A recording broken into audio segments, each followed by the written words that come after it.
ready for all the craziness of small business. It's exactly that craziness that makes it exciting and totally unbelievable. Small Business Radio is now on the air with your host, Barry Moltz.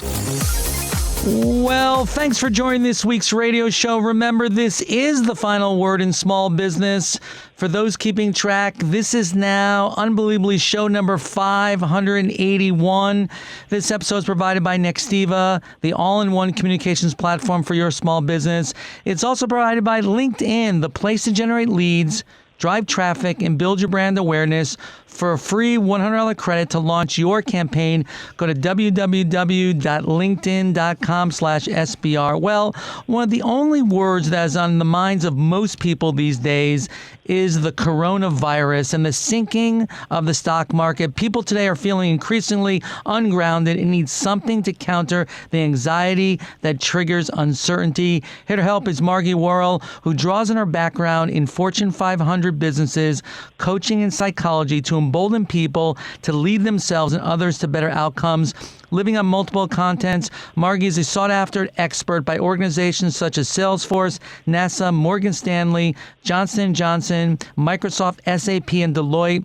A member of the advisory board of Forbes School of Business Technology, Margie's most recent book is called You've Got This, The Life-Changing Power of Trusting Yourself. Margie, welcome to the show. Hey, great to be with you, Barry. So your big adventure by spirit, you've traveled all over the world. Here it says, including crossed the Sahara, stayed in a Palestinian refugee camp, hiked on an Inca trail, swam with piranhas in the Amazon. What are you doing? What is your advice for business people facing the corona economy? Yeah, look, I'm in the boat with them. I am, and I know it's a difficult time. You know, it's only human right now to be feeling anxious. There's massive uncertainty, massive disruption, and we don't know how long this is going to go on for. And so to anyone who is, you know, struggling right now to stay optimistic and to feel grounded, hang in there. I mean, this too will eventually pass, but I think it's times like this that we have to really double, triple down, quadruple down on the things that are inside our control. And so I'm doing that in my own business. I do a lot of speaking and workshops, usually in person. And so I'm taking a lot of stuff online. I'm like, there's opportunities right now that often we can easily miss because we're focused on the doors that are closing versus looking around and going, which ones are ones that I can open? And so I think it's really important time to be looking at more creative ways you can do what you do and expand what you do it differently, meet needs in different ways.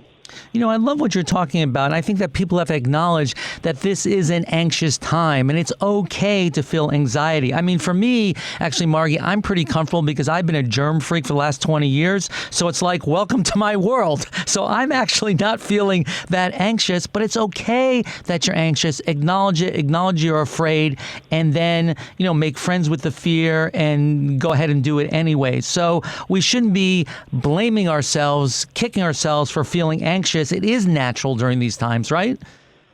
Yeah, it is. But by the same token, I think we have to be really disciplined about where we put our focus.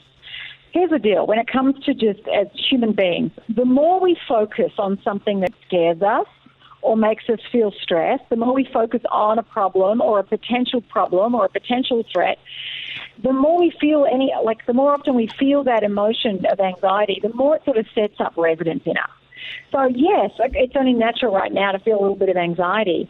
But if all you do is talk about it, focus on it, stew on it, brew on it, you know, kind of wait for the sky to fall in, it's actually only going to cripple your ability to make good decisions and take the actions that would actually help you get through this. There are people that are going to come out the other side of this, and they're going to come out of it in a better place than they went into it, because there's going to be things they've learned, things they've innovated, things they've created.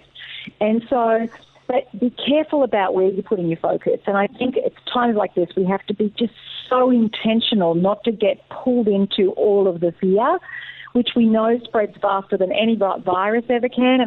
And we've seen it. I mean, we've just seen it in the erratic and irrational behavior of people in grocery stores. And so I think, Not me. I only bought 56 rolls of toilet paper yesterday, Margie, so I'm not being irrational at all. Barry, 56. Okay, so that puts your IQ. I heard that the formula for your IQ is 150 minus how many rolls of toilet paper you bought. Exactly. There you go. So I'm kind of average, as I always thought I would be. But I think, Margie, what you're talking about is really the basis of the law of attraction, right? Whatever you focus on, that's what you really become. And now I believe the best protection is obviously to keep yourself healthy and to keep the stress down. So how do you stay grounded and not really get sucked into all these uncertainty triggers, which you obviously can't control? Yeah, look, and this is, I've had my last couple of years have been filled with uncertainty and disruption. It's why I wrote my new book, You've Got This, because I know I've had to tell myself numerous times in the last few years, Margie, you've got this, you've got this. And the things that I've done and I've found to be really helpful, and I've done a lot of research in this, is that, focusing on what strengthens us physically, mentally, emotionally, and spiritually. And so one thing is, Stanford found that people who are really anchored to what's called self-certainty. So connect with your core internal values, whether it's integrity, compassion, connection, community, things that are really important to you. And when you're really connected to what is it that matters most to you about in your life, what you want your life to stand for, it acts as a guiding principle, and it helps us move from distress to eustress. Secondly, I'm very, very intentional about my daily rituals. And I think of them as like resiliency rituals for times like this. And so exercising, I know it's like we hear it a million times, but just doing the things that actually help us feel stronger. So exercising, eating well, sleeping well, hanging out with positive people, and avoiding the naysayers and the doomsdayers, the critics.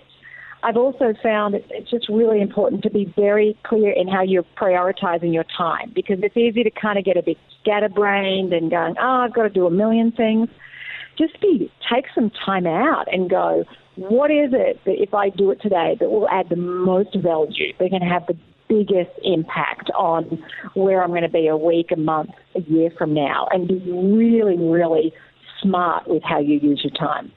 I love this idea of really making sure you focus on these small micro practices that will really help you take care of yourself better, because boosting your stamina, it really is in your head, right? If you feel good emotionally, then there's more of a chance of your body feeling better, because I know that, in the mid-90s when I suffered from depression and anxiety disorder, I got sick a lot.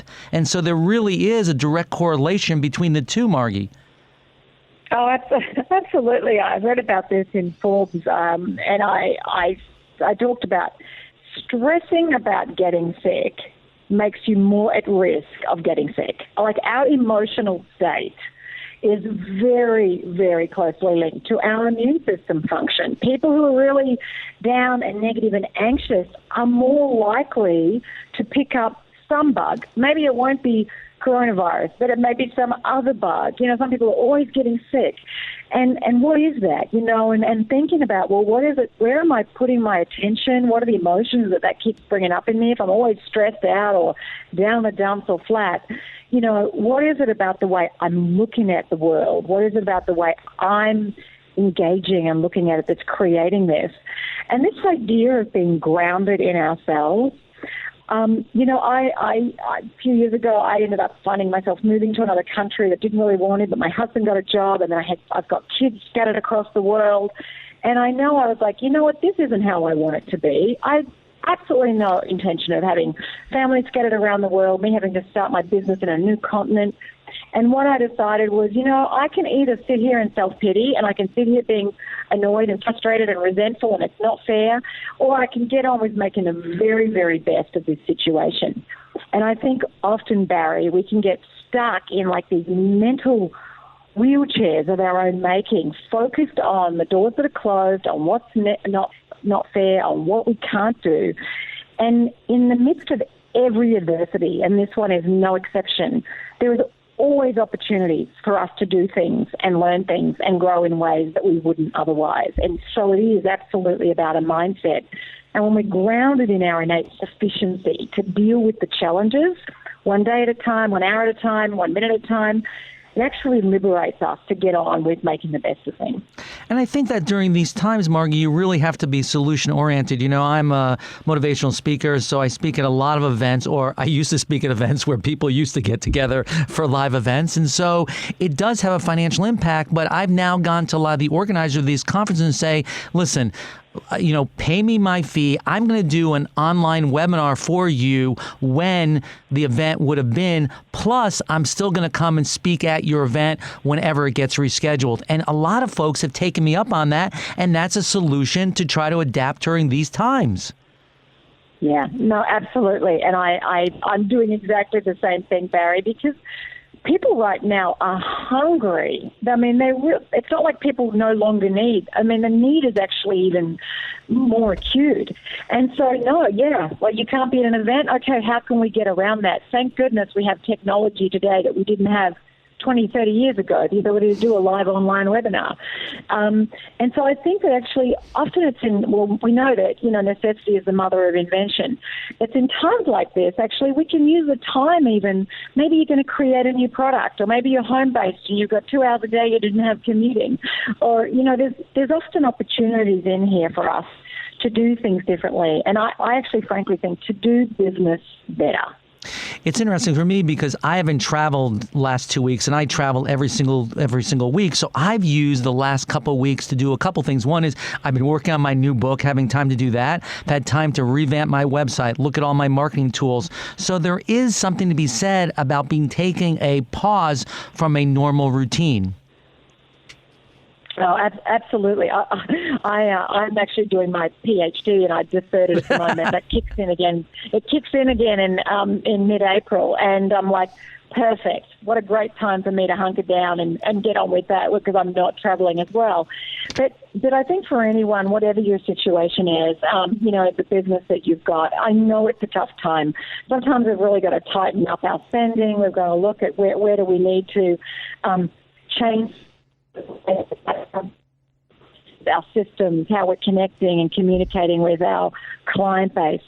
And I think often we don't, in the course of our everyday lives, we get so busy in sort of just going through the motions of doing it that we don't take that time. And I kind of think of this, I remember years ago we had Snowmageddon. I was living in McLean, Virginia, and I've got 4 kids, and we were snowed in for 4 or 5 days. I just remember Actually, it was a fantastic time. We had such a good time. Now, I recognize this is a lot more than 4 or 5 days. We could be talking months. I don't know.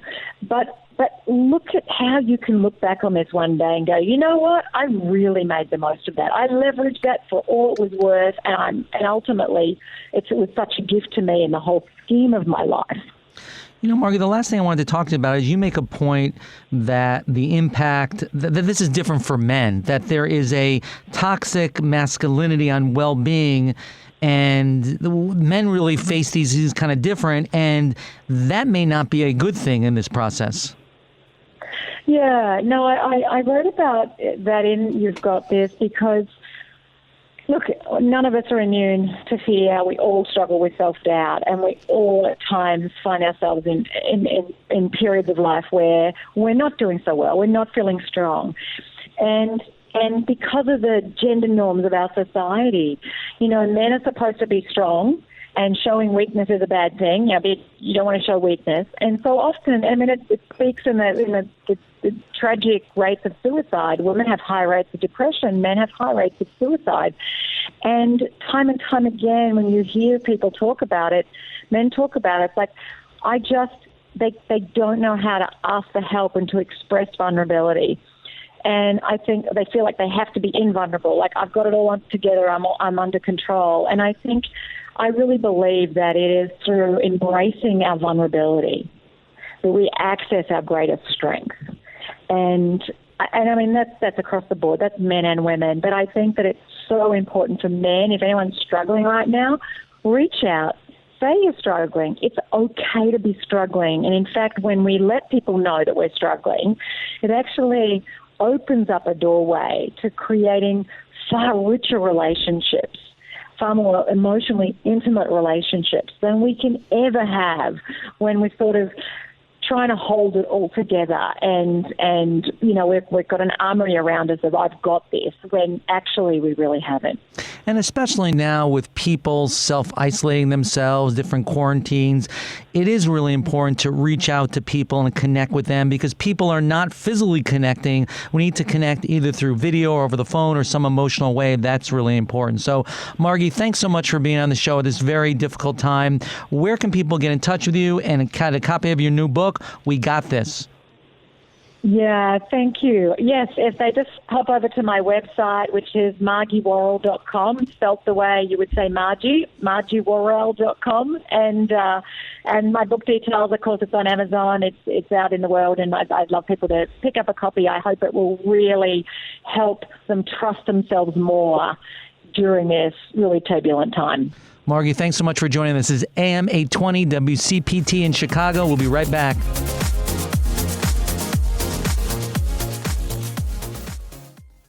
You've already upgraded your cell phone to a smart device, which lets you use the internet to be more productive on the go. But what about your desk phone? Nextiva is a smart business phone system in the cloud. With a simple setup through an internet connection, you can soon have access to your office communications wherever you are. Stay seamlessly connected with clients and stay more mobile than ever before with just one low monthly cost. Give your business more than just a basic desk phone. Visit Nextiva.com or call 800-799-0600 to learn more today. Nextiva. Simplifying your business communications.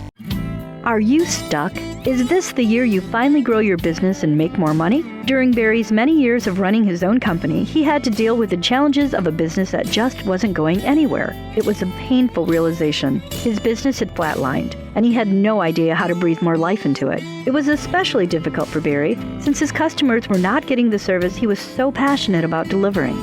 Second, he wasn't making any money. Finally, his business was sucking the life out of him. Do any of these sound familiar? Your sales won't budge in spite of your best efforts. You have few new leads for customers coming in, and existing customers are fading away. You're burned out and completely exhausted. It's no longer fun, and your family suffers as well. If you're one of the millions of small business owners facing these problems every year, Barry has the answer. Check out barrymoltz.com/unstuck to subscribe to his 6-part video series. That's Barry Moltz, MOLTZ.com/unstuck. Stick around to get your small business unstuck. More of Small Business Radio with Barry Moltz, now on WCPT 820, Chicago's Progressive Talk. Well, as a germ freak, I'm watching the coronavirus rock the economics of this business world. The stock market's in free fall. Airlines and travel destinations are losing billions. Trade shows and other public events have canceled. Like any other emergency, you need to develop a contingency plan for the corona economy, well, for as long as it lasts. Here's how to prepare to protect your company from the effects of coronavirus. If your employees are sick, tell them to stay home and don't deduct it from their paid time off. A lot of team members will want to come to the office because either they're dedicated or they're afraid to use up their sick or vacation time. During the next 3 months, if employees have to take time off because they're sick, do not deduct it from their sick or vacation time. This will encourage them not to come to the office and possibly affect others. Make sure that if you can, provide good remote tools to work outside of the office so if they can't come in, they can be productive. With most office applications now operating in the cloud, remote access for employees to do at least part of their job can be routine. Make sure you provide other remote applications like chat and video conference calling to teams so they can collaborate remotely. Remember, Zoho is now offering their product remotely for free to everyone until July 1st to help companies work wherever they are. Don't cancel participation outside conferences if they are still on. As long as your team members are willing to travel and don't require them to, go to the event. A lot of people probably cancel and not attend, but this will give you increased opportunities to actually stand out. This is, however, a very personal decision every team member needs to make for themselves. We need to challenge long-standing business assumptions in this age of the corona economy. A changing market is always a good time to challenge your business assumptions. If your company and your customers are directly affected by consumers and the coronavirus, now's a good time to think about diversifying your business. You got to get creative. Examine every potential weak link in your supply chain. Difficult times also call for focusing on increasing retaining cash in your business. This will give you the flexibility to continue to operate if an economic downturn lasts any extended period of time. Focus on profitability, not growth. Cut costs, even if revenue has not yet gone down, to increase cash profit. And finally, keep your employees up to date. During these times, fear is spread, especially on social media. Keep your employees informed about the latest developments on CDC recommendations. Now, a personal note on this. I've been a germ freak for a long time, so I guess it's kind of like, welcome to my world. I'm surprisingly not really that worried because I always take these precautions like washing your hands and using hand sanitizer and trying not to touch my face. So I think there are real reasons either to freak out or not freak out during this time. And let me mention some of those. First of all, a reason to freak out is if 65 million people get coronavirus like swine flu with a 3% mortality rate, 2 million Americans could die. But here's a reason not to freak out. When 65 million Americans got swine flu, only 12,500 actually perished. Reason to freak out. Coronavirus affects older and people with immune disorders. Well, check. For me, I'm both. Not to freak out. Most coronavirus symptoms are mild and do not require hospitalization. Freak out moment. The bull market is over. Not freak out moment? Well, it lasted for 11 years. Freak out moment, the market is down 20%. Not freak out moment? Well, the market in 2008 lost 50% of its value, but then came back to be worth over 400% more than it was in 2008. Freak out moment? The airplanes are just a petri dish for diseases. Not freak out moment?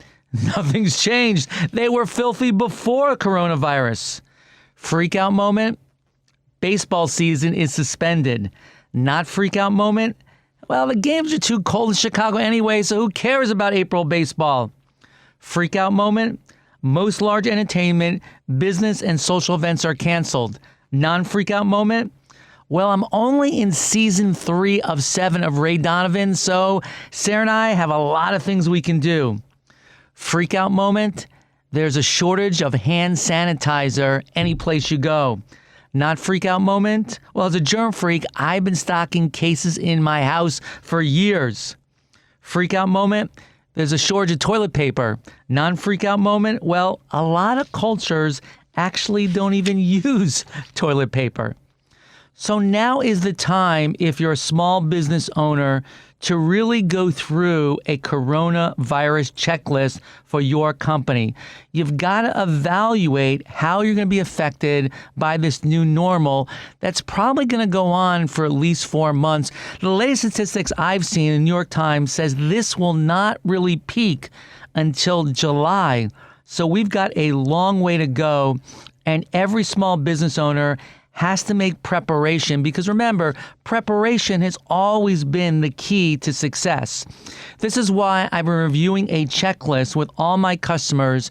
And what I encourage you to do is take an hour to brainstorm with your team on each of these, or you can contact me at barry@mults.com or 773-837-8250 if I can help you go through these steps to protect yourself from coronavirus. So let's look at 3 different areas. You have to look at how this is going to affect your employees, your customers, and your suppliers. So remember, for your employees, without a healthy and comfortable team, you actually have no business. If you think that as a small business owner, you're under a lot of stress, your employees are going to be on tremendous amount of stress because perhaps their kids are no longer in school. Perhaps people that they know are ill. It's going to be hard for them. So we got to do a couple different things. First of all, do you have a business where people can actually work remotely? And if they can, does every single person actually have a computer and a video camera? So, and if people are working remotely, do you have video conferencing or chat software so people can collaborate together? Working remotely, it's not good enough just to keep in touch by email or by phone. If you have video conferencing and chat, that will make people be able to work much more closely. If people come to work, are they doing this by their own car or are they using public transportation? Because there's been a lot of talk about shutting down public transportation in a lot of major cities. Are you communicating frequently with employees on the current situation? There's a lot of misinformation out there, especially on social media, and of course, fear spreads fast. What are you doing to keep people safe at work? Are you providing masks, gloves, hand sanitizer, Clorox wipe, any kind of extra cleaning? You've got to encourage employees to actually practice self-care. The next thing when it comes to employees, what are your quarantine procedures like if someone gets sick? Because remember, the only solution that we have right now is an age-old process called quarantine, is to keep people away from each other, folks that are sick, social distancing. So if someone comes back from abroad, they're traveling to another country, are they going to be self-quarantined for 14 days? If someone is sick with a cough or a fever or something like that, are you going to have them stay home for 14 days? Again, you've got to encourage people to stay home if they're sick and don't take it away from any of their sick time. The last question in the employees area is, how is the demand for your product or service going to affect your staff? Are you going to need everybody 3 months from now? You've got to do some serious planning. If your business is going to go down, you've got to make sure that there's still a way to break even, especially if you don't have enough cash on hand. Now's the time to think about it. No one has ever cut their staff too soon because more than likely this will go on longer rather than shorter. So those are things you have to really consider with your employees. Now let's talk about the things that you need to consider with your customers. I want you to close your eyes for a minute, and I want you to, close your eyes really. I want you to picture a world where no one leaves their home. Let me say that again. Keep your eyes closed. I want you to picture a world where no one actually leaves their home. Okay, open up your eyes.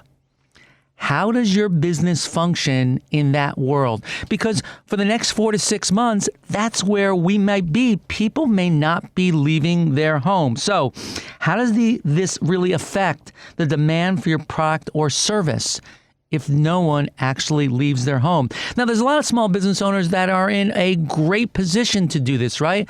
A lot of businesses, so for example, if they do distance learning, they're in a great place, right? That doesn't really matter. People are already doing things online.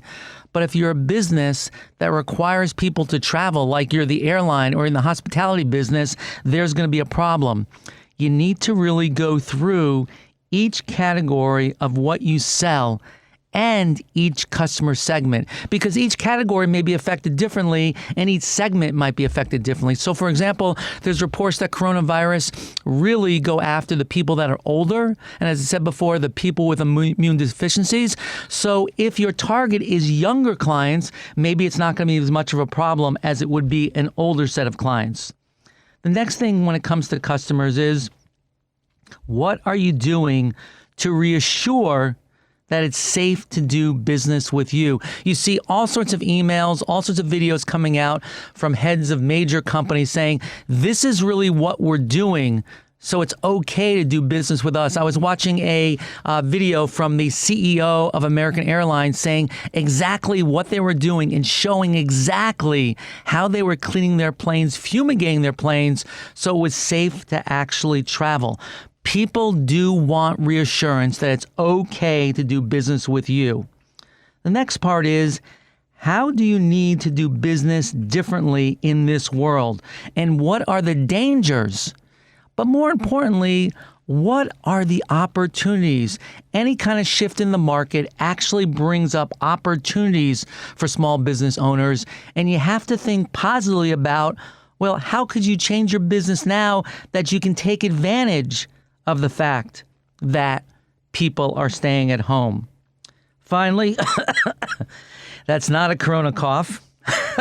If demand is going down because the nature of business are in, what are you going to do today, thinking far ahead of time to really mitigate those losses? As I said before, it's never too early to think about, honestly, where is your business going? You can't hope that this thing is going to be over in a month. Chances are it's going to be somewhere between 4 and 6 months. And finally, we have to really turn our attention to our suppliers, because if they can't supply you product or raw material or services you need, you're not going to be able to sell your products to your customer. So you have to think about what supply chain problems are really going to happen. You got to try to anticipate those things. Are there raw materials or parts that may run low? And do you get your products from outside the U.S.? Because you got to believe that there's going to be a huge disruption in trade as countries close down their borders. There's less people working, and you got to think about which countries. So here's all the things that you really should do to make sure that you're ready, that you have a checklist of what's going to go on. You can't close your eyes. But at the same time, it's not a time for small business owners to freak out. As I tell people time and time again, we have been here before. This is probably really nothing new. Think back to 12 years ago, the Great Recession, where everything came crashing down in 2008. We thought it was the end of the world. It felt like the end of the world.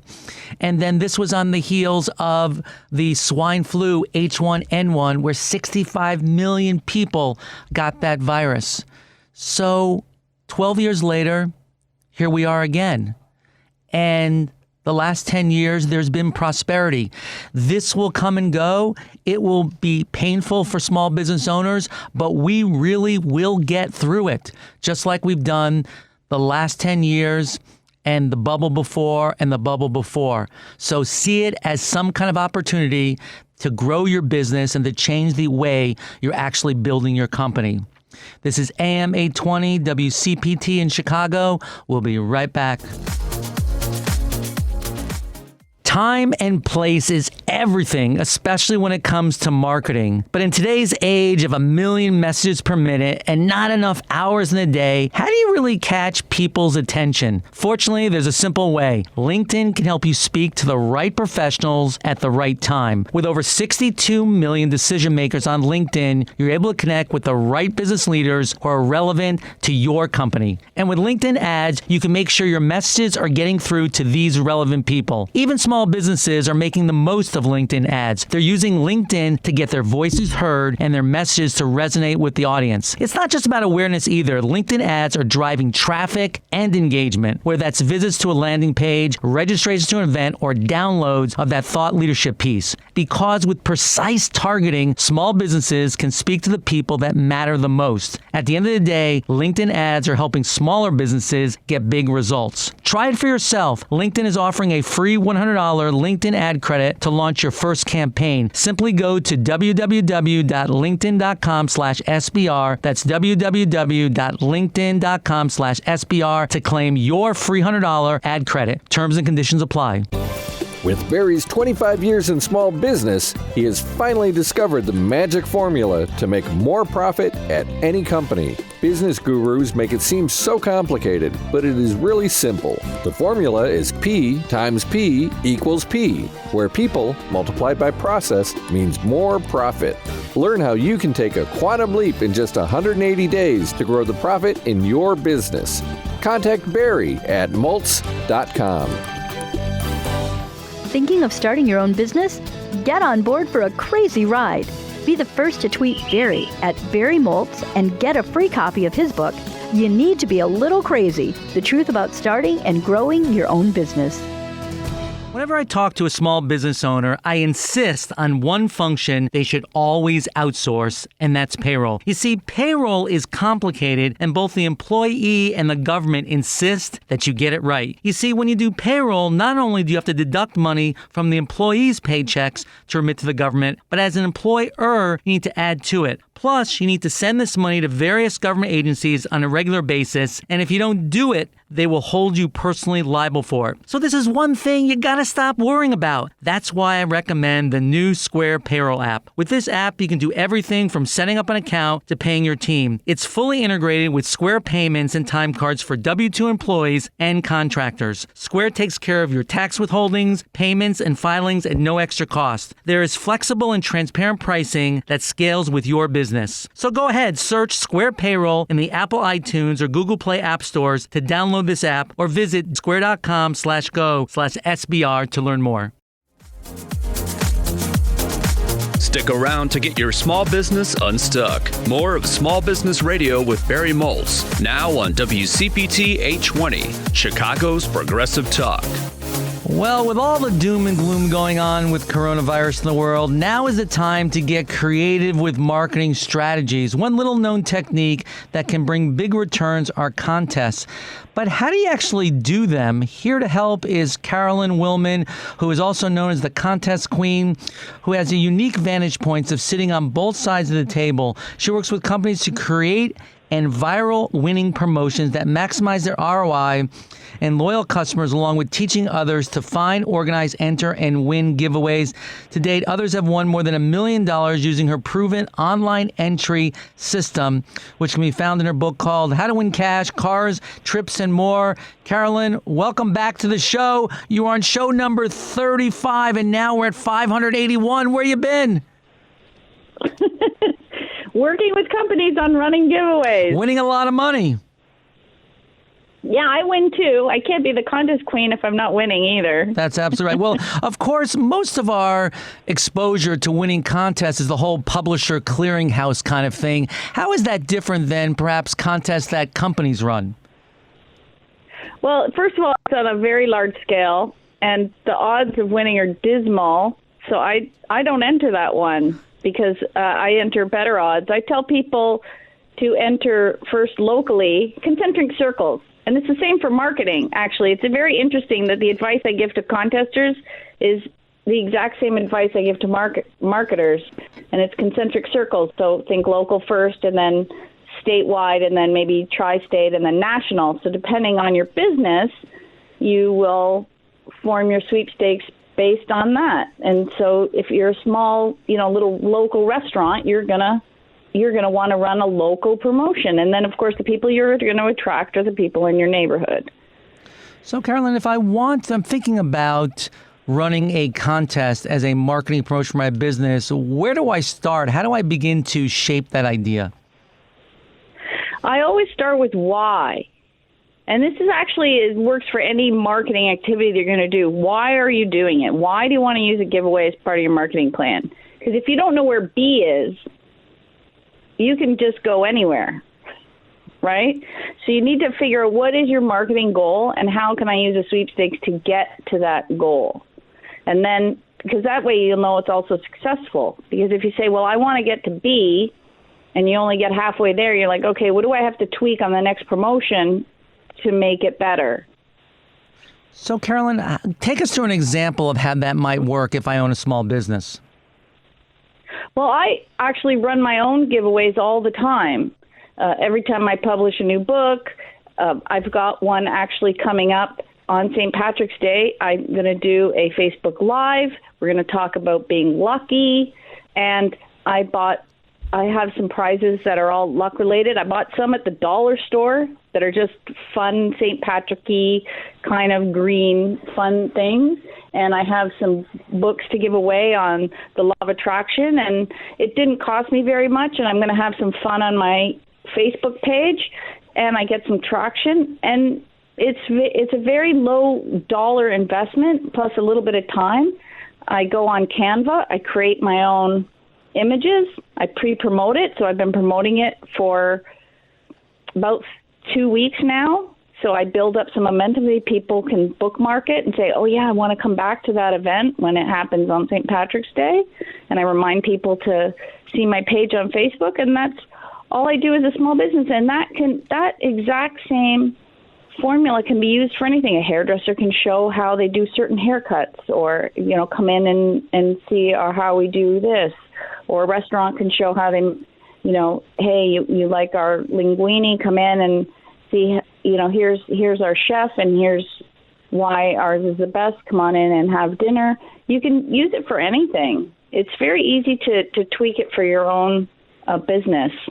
So the idea of having contests is to try to attract other suspects or prospects that you can start to build a relationship with that eventually you perhaps could sell your product or services to, right? Right. So some people, for me,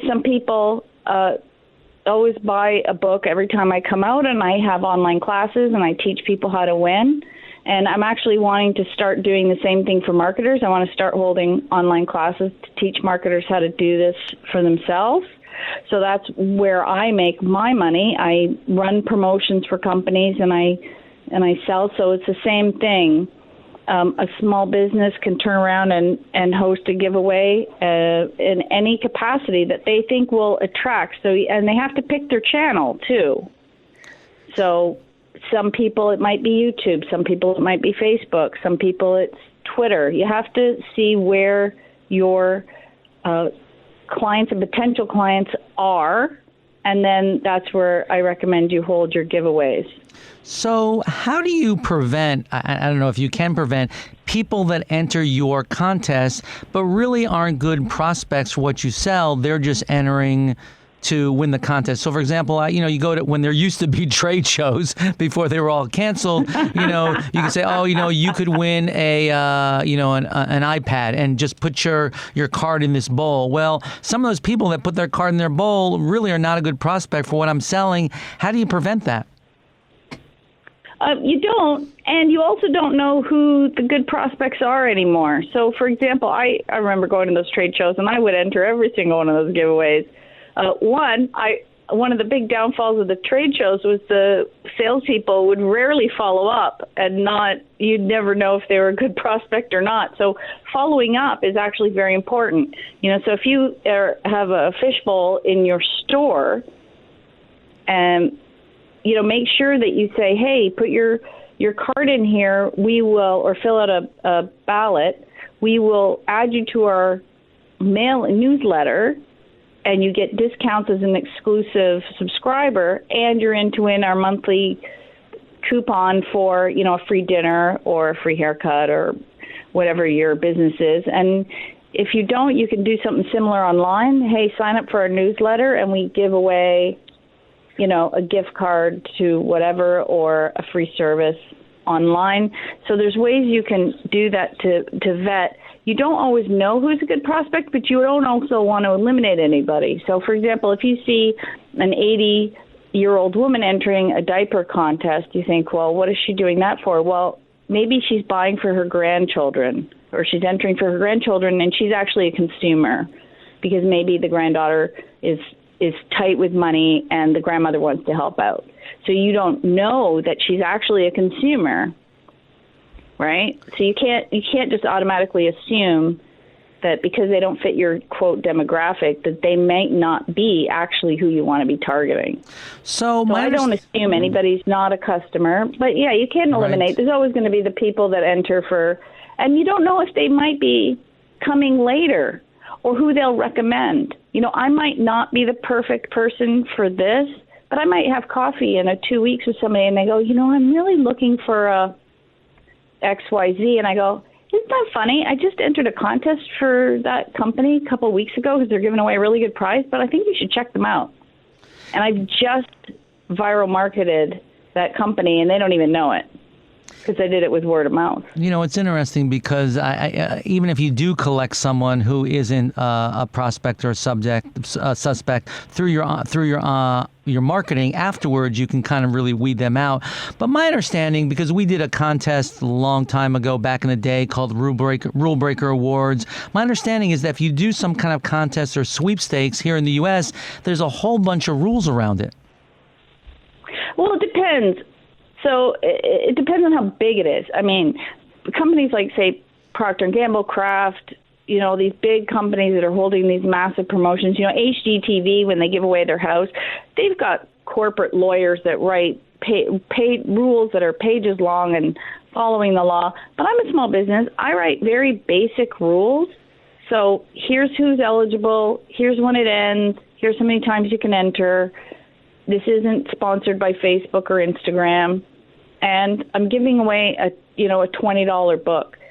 No one's going to worry about that so much. As long as you have your basic rules written out and you actually stick to them yourself. There's companies that actually don't follow their own rules sometimes. It's right, exactly. Frustrating. You write out very simple rules. It's fine.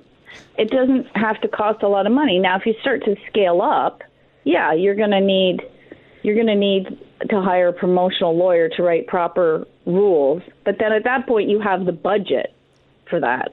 So what your advice is, get a simple set of rules if you're running a simple promotion. But if you're giving away something that really has a lot of value, perhaps you have to do something a little more complicated. Right. And then usually you can get it tweaked. There's lawyer, and I do recommend getting a lawyer that specializes in promotional law, because, your uncle that does estate law probably doesn't know the ins and outs of promotional law, and you don't want to get yourself into trouble and have an incorrect clause or something like that. So you set up this contest. Carolyn, you set up this contest, and one of the things you recommend is that you've really got to enter it yourself. Why is that important? Well, look at it from the consumer's point of view. If they can't understand it, then you might have trouble. I've had companies come to me and ask me to help them viral their promotion because they haven't had a lot of entries, and I'll go through and something doesn't work, or it doesn't load properly, or I'm very frustrated trying to enter, and I'm thinking, well, if I can't enter and I'm trying this hard, Joe Public is just not even going to bother. So just go and look at it. And if you're a small business and you're doing it on Facebook, just have, say, even a friend or a colleague, hey, just go on our Facebook page and take a look at the thing I just posted, or take a look at this before I post it. Does this make sense to you? Is this clear? Is the picture, catching your eye? Because I think it works great. And if they say, well, no, I changed this, or that doesn't make any sense, can you rewrite it? That now's your chance to do it before you go live. Because it's just like that saying that Mike Maddock always talks about, is that it's really hard to read the label when you're inside the jar. Since you created the contest, it's I love that. Yeah, that's Mike Maddock. Of course, he's a brand guy. It's really difficult because, of course, if you create the contest, it's really hard to test your own contest. So you really need to get other small. Like when I put together any kind of survey, I try to send it out to a small group of people to see how they're going to respond, because they may respond in a totally different way than I thought they would. Exactly. So it doesn't hurt. Now, I'm doing my own on a small scale, so I'm not too worried about them, because I'm giving away, a pin of a leprechaun and, a little scarf with some 4-leaf clovers on it. So the investment isn't too great, and I'm not too concerned with it. But when I'm working with companies, and doing fulfillment and promotion, when we're giving away basketball jerseys worth $150 each, and there's 100 of them, you got to make sure that this promotion is done well, because there's quite a bit of value in the prizing. So give us one of your favorite success stories, Carolyn, of a company, or one that you did that you thought that was really successful. Well, actually, I like watching the growth. I've been working with a brand called Doritos in Canada, and every year they do a Day of the Dead promotion where they get customers to take pictures with the product in store and put it on Instagram with the hashtag. And every year it's been getting bigger and bigger and bigger. And that's the other thing people have to realize, is that sometimes it also takes time to get the momentum going. And so this is, I think, the 4th year they've run it. And I've just exponentially watched the entries go up as people are introduced to the brand and love it, and then make sure they come back. And they're actually buying the product, after the promotion, because they try it and wow, this is fantastic. And that's how you can also get people to learn about your brand. It's something that's not, and when you're competing, because they're in the soft drink market, they're competing with, Pepsi and Coke and who have unlimited budgets. So they have to be creative and come up with something that's a little bit different. Yeah, I think that people really have to widen their view of what a contest is. It's not just like putting your name into a hat and see if you actually win. It's about entering it and doing something for your entry, right? Yeah, those ones I think are the most fun because it gets, it's actually back to the day. There was a book, and then it was made into a movie called The Prize Winner of Defiance, Ohio. How to win prizes, how to feed 10 kids on 25 words or less. And that was the day of the legal definition of a contest where they started a jingle and you had to finish it in 25 words or less. And you had to be creative and you had to have your input. Well, then that went away when it became very heavy on sweepstakes. Just fill in an entry and put it in the box or put it in online. And now with social media, it's kind of come full circle. You're doing participatory entries, but it's on Instagram, it's on TikTok, it's on Facebook. Take a picture, create a video, post, and have some fun with it. Here's our brand, let's dance. Yeah, there's really a lot of reasons that really having these kind of contests are easy. So the last question I want to ask you is, everybody wants their contest to go viral, so it really explodes. How do you make sure you do that? You can't. You can do your best. You can post it on the sweepstakes aggregates. You can message me, and I retweet a lot of things and repost. I also can help with the viraling, but you can't make it viral, as in the sense of, there's no guarantee you're going to get the Chewbacca mom kind of level exactly. of virility. But if you're reaching your demographic, I'm more concerned with quality than quantity.